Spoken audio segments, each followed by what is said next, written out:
जगन्नाथ उच्च विद्यालय कमरदारे पालित हो वार्षिक उत्सव। सूचना अनुसार भोगराई ब्लॉक अंतर्गत जगन्नाथ सरकारी उच्च विद्यालय कमरदारे पालित होती 80तम वार्षिक उत्सव।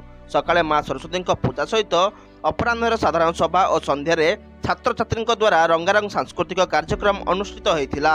सभारे मुख्य अतिथि भाव में जिला परिषद सभ्या कविता महांती, मुख्य वक्ता भाव में अष्टा भोगराईर संपादक प्रशांत कुमार महांती, सम्मानित अतिथि भाव विजय कुमार दास, केशव कुमार मिश्र, तापस कुमार प्रधान, प्रधान शिक्षयित्री भावानीबाला नंद और अन्य शिक्षक शिक्षयित्री मैंने जोगदे पिलामानंकु जड़े जड़े भल मनीष तथा सुनागरिक होगाकू उपदेश देते और कृति छात्र छात्री को मानपत्र सहित उपहार मान प्रदान कराइथिला।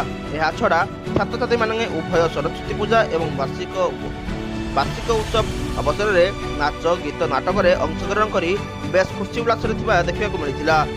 ब्यूरो रिपोर्ट स्वाभिमान लाइव।